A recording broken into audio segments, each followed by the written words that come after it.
Hello students, now we start our new topic of class 11 physics chapter number 12 thermodynamics which is specific heat. So what is specific heat हम लोग chapter number 11 में भी इसको discuss कर चुके हैं thermal properties of metal. The amount of heat required to increase the temperature of unit mass or 1 mole of a substance by 1 degree Celsius is known as specific heat. This means किसी unit mass का किसी substance के unit mass का और 1 मोल का temperature 1 degree Celsius से increase करने के लिए जो रिक्वायर्ड अमाउंट ऑफ हीट है उसको क्या बोलते हैं बेटा, specific heat. But specific heat जो है वो किसी भी सब्सटेंस के लिए प्रेशर और वॉल्यूम का फंक्शन होता है. दिस मीन्स अगर आप डिफरेंट किसी एक ही सब्सटेंस के सेम अमाउंट का टेम्परेचर 1 डिग्री सेल्सियस इंक्रीज करते हैं different conditions of pressure and volume, तो रिक्वायर्ड अमाउंट ऑफ हीट की वैल्यू भी डिफरेंट आती है. इसलिए कभी भी हम स्पेसिफिक हीट को सी के टर्म्स में यूज ना करके हम लोग यूज करते हैं specific heat at constant pressure and specific heat at constant volume. This means CP and CV. So what is the specific heat at constant pressure? So the amount of heat required to increase the temperature of unit mass or 1 mole of a substance by 1 degree Celsius at constant pressure. अगर आप ये same amount of heat उसको किस पे देते हैं eight constant pressure या constant pressure रखते हुए अगर आप उसका टेम्परेचर 1 डिग्री इंक्रीज करते हैं तब जो रिक्वायर्ड अमाउंट ऑफ हीट होती है उसको बोलते हैं specific heat at constant pressure. और अगर आप वॉल्यूम को कांस्टेंट रखते हैं एट कांस्टेंट वॉल्यूम तब वो हीट होती है आपकी specific heat at constant volume. Specific heat at constant pressure को रिप्रेजेंट करते हैं सीपी से और specific heat at constant volume को रिप्रेजेंट करते हैं सीवी से. So what is the formula of CP? CP is equals to dq by dt at constant pressure and CV is equal to dq by dt at constant volume. As we know at constant volume dq is equals to du, so dq is equals to du upon dt at constant volume. Clear ना? तो this is specific heat at constant pressure and this is specific heat at constant volume. Now we start the relation between specific heat. This means relation between Cp and Cv. Relation between Cp and Cv. So what is the relation between Cp and Cv? Cp means specific heat at constant pressure and Cv means specific heat at constant volume. So let us consider 1 mole of a gas, of an ideal gas. ठीक है, हम लोग एक 1 mole ideal gas consider करते हैं. ठीक है, और उसको हम अमाउंट ऑफ हीट देते हैं dq. तो 1 mole of an ideal gas आपने कंसीडर किया और इसको जो अमाउंट ऑफ हीट आपने डिलीवर किया है वो कितना है dq. तो आपको पता है ये dq जो है वो दो चीजों में यूज होगा. dq equals to du plus dw according to first law of thermodynamics. Clear ना? क्लियर?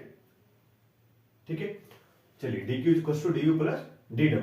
और अगर हम देखें कि अगर हम इस हीट को किस पे दें, कांस्टेंट वॉल्यूम पे, एट कांस्टेंट वॉल्यूम. अगर हम इसको कांस्टेंट वॉल्यूम के लिए दें, अगर आप dw कैसे भी लिख सकते हैं dq is equals to du plus pdv, क्योंकि आपको पता है वर्क डन किसके इक्वल होता है, pdv के. क्लियर ना? तो अगर आप वॉल्यूम को कांस्टेंट रखें तो dv कितना हो जाएगा, 0. तो cv किसके इक्वल हो जाएगा, cv हो जाएगा dq by dt at constant volume is equals to dq किसके इक्वल होगा, अगर dv 0 है तो pdv वाली टर्म 0, तो dq किसके इक्वल आएगा, du के. तो this means du by dt. Equation number second. Clear? Next, अगर हम इसको दें एट कांस्टेंट प्रेशर, अगर हम कांस्टेंट प्रेशर पे से दें तो Cp किसके इक्वल होगा, Cp इक्वल होगा dq by dt at constant pressure. तो ये किसके इक्वल हो जाएगा, dq किसके इक्वल है, du plus pdv. So du plus pdv upon dt at constant pressure. इसको अलग अलग के फॉर्म में लिखेंगे तो कितना, du by dt at constant pressure plus p dv by dt at constant pressure. Clear? ये क्लियर हुआ? सो Cp इज इक्वल्स टू, अब क्योंकि स्पेसिफिक या हम गए internal energy of an ideal gas सिर्फ और सिर्फ फंक्शन होता है टेम्परेचर का, तो प्रेशर से इंडिपेंडेंट होता है, तो हम सफिक्स हटा सकते हैं. This means du by dt. Clear? Plus p क्योंकि कांस्टेंट है बाहर लिखा, dv by dt at constant pressure. Equation number 2. तो equation number third. Equation number third में से आप इक्वेशन नंबर फर्स्ट को अगर सेकंड को अगर माइनस कर दें, जिसमें Cp माइनस Cv, तो आपका रिलेशन आ जाएगा. सो माइनस करेंगे Cp minus Cv. Equation number third minus 2. Now subtract equation 2 from equation third. This means equation number third minus equation number 2. So Cp minus Cv, अब ये du वाली term तो cancel हो जाएगी. This means p dv by dt where v is volume at constant pressure. This v is volume. Clear ना।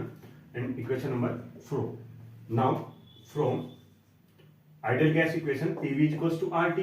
अब ideal gas equation होता है PV equals to nRT, but number of moles हमने consider किए 1। आप इसको कांस्टेंट प्रेशर रखते हुए पूरी इक्वेशन को टी के रेस्पेक्ट में डिफरेंशिएट कर दो, जिसमें पी तो कांस्टेंट रहेगा, तो dv by dt at constant pressure is equals to r dt upon dt। अब because dt upon dt is equals to 1, तो r, so p dv by dt at constant pressure is equals to r। इसकी value को equation number 4 में put करेंगे and we get, जब आप इसकी value को इक्वेशन नंबर 4 में पुट करेंगे बेटा, then we get Cp minus Cv is equals to R। ठीक है, this is the relation between specific heat at constant pressure and specific heat at constant volume. और क्योंकि R इज always positive, so Cp minus Cv, this means Cp greater than Cv।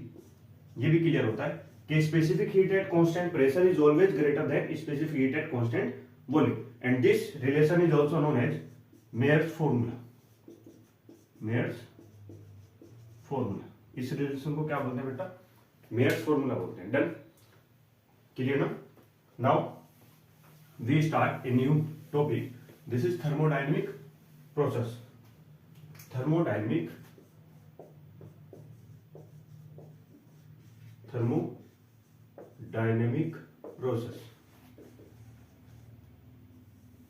Thermodynamic process. तो what is thermodynamic process? Thermodynamic process start करते हैं।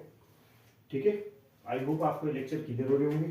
ठीक है, आप ये वीडियोस जो हैं उनको रेगुलर देखिए। ठीक है, अपने जो नोट्स हैं वो आप अपने हैंड रिटन नोट्स बनाइए। आपके जो डाउट हैं वो आप कमेंट सेक्शन में हमको बता सकते हैं। ठीक है, और कमेंट सेक्शन में बताने के बाद हम लोग उनको सॉल्यूशन जरूर करेंगे। ठीक है, और धीरे धीरे क्वेश्चंस जो हैं न्यूमेरिकल्स वगैरह में उनका पोर्शन भी हम लोग इसमें ऐड कर देंगे धीरे धीरे। ठीक है, जो टॉपिक्स के न्यूमेरिकल्स हैं उनको भी ऐड कर देंगे। ठीक है, तो what is thermodynamic process? If thermodynamic variables changes with time। अगर थर्मोडायनेमिक्स वेरिएबल्स जिसमें P, V एंड T इनके अंदर टाइम के साथ कुछ चेंजेस होता है तो सिस्टम की स्टेट में चेंज होगा, और सिस्टम की स्टेट में चेंज होगा, then this process is known as thermodynamic process. Clear ना? This process is known as thermodynamic process. Clear ना? क्लियर। अब प्रोसेस आपके पास डिफरेंट टाइप के होते हैं, तो हम लोग कुछ प्रोसेस अब डिस्कस करने वाले हैं यहाँ पे। ठीक है, तो हमारा जो सबसे फर्स्ट प्रोसेस है वो first is isothermal process। So what is isothermal process? Isothermal process is nothing. Iso means same. Thermal temperature. If temperature remains constant during the thermodynamic